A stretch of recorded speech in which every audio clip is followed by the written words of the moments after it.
All right, folks, we have some breaking news. The police are holding a press conference up in Canada about yesterday's shooting, and the police say that the gunman who was killed after he shot the soldier and invaded Parliament may have dual citizenship or have had dual citizenship, Canadian citizenship and possibly Libyan citizenship as well. There's also reports that he traveled to the United States in 2013. We'll have more on that. Ben Stein will join us in just a second, but first let's watch Mark Stein. No relation. Watch. If every time they chop the head off a U.S. citizen or a British subject, President Obama and David Cameron are going on TV and say, oh, it's nothing to do with Islam, as if they're the world's greatest Quranic scholars and they know Islam better than the guys do in the Western Desert in Iraq. Unless you're willing to address this honestly and not call it senseless violence like a liquor store shooting and someone gets killed in the crossfire, you're part of the problem. And calling it senseless violence is part of the problem. All right, that's not Ben Stein, that's Mark Stein. Ben Stein is joining us now, actor, author, economist, former speechwriter for Presidents Nixon and Ford, and Dreemz columnist for Newsmax Magazine. Ben, welcome back. And you wrote a piece, you were actually on CBS News, and said that we should pay ransom to ISIS and groups like that, I guess, if in order to get our people back so they're not beheaded. Right. Well, what I said was it's all very well to sit in a comfortable, air-conditioned, safe office surrounded by police and say we don't pay ransom to terrorists. But the idea of an American citizen kneeling there in the desert with a knife being slowly drawn across his neck and throat, all alone, terrified, out of his mind, the idea that we don't pay ransom to get them back it just doesn't make any sense to me. And I might add, if I may respectfully do so, that countries like Germany and France and Italy apparently do that. And if they can do it, I don't see why we can't do it. I don't see that the principle is more important than avoiding these people's terror and pain and death. All right, well, let me ask you this. I've always been dead set against Israel's philosophy of trading all kinds of terrorists with blood on their hands for the remains even of a soldier. That's not money, but will it not just encourage more kidnappings in order to get more ransom, and then you're financing the whole terrorist operation in some kind of vicious cycle?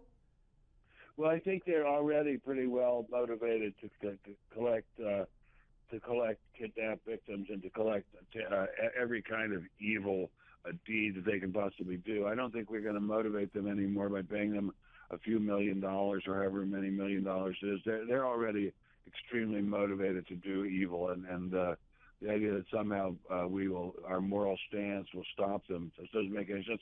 And I don't think, considering that they control a tremendous amount of oil production out of Iraq, that they're going to be impressed one way or another by getting or not getting $1 million or a few $1 million. It's mostly a matter of prestige, and the U.S., it seems to me, has plenty of prestige. We can spare a little prestige in order to save the lives and to save the, what should I say, not peace of mind exactly, but to save people from being in just inhuman terror and pain. And, of course, the parents of at least one of the hostages talked about how they begged the government to pay a ransom. Let me ask you this. I think it's worse than that. They begged the government to be allowed to try to privately raise money for on their own. And the government says they'd be prosecuted if they did. So that's just shocking. The Canadian attacks. Ben, do you think it makes sense? I'm told by Congressman Ted Poe that we do the same thing. If someone's deemed a travel risk, for instance, if we fear they're going over to join ISIS, we take their passport, and as they did with the shooter in Canada yesterday, don't let them out of the country and supposedly surveil them. But, why don't A, let them go and don't let them back in, or B, lock them up? I mean, I don't understand. If you think they're a threat, why should they walk the streets? Why indeed? And why should they walk the street? And why should they not? I mean, if this is a guy who's been convicted of making threats, he's been convicted of a number of crimes. He recently converted to Islam. I mean, this is a guy who, at the very least, deserved to be investigated enough to make sure he didn't possess a firearm. Yeah. I mean, how on earth in a country that has the strictest firearms laws imaginable, such as Canada, allow this terrible, horrible, evil man to get a gun? I mean, Canada doesn't let legitimate sportsmen have guns. Canada is insanely strict about guns.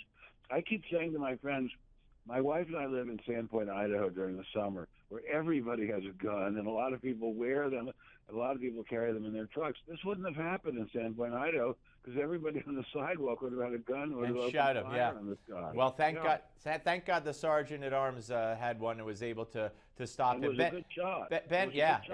Ben, it's great to talk to you, sir, and we'll read you Nice to talk to you, sir. in Newsmax Magazine, the Dreemz column, the great Ben Stein, ladies and gentlemen. When we come back, former Navy SEAL and FBI agent Jonathan Gilliam will be here to weigh in and talk about what happened yesterday right here. Newsmax Television. Don't go away.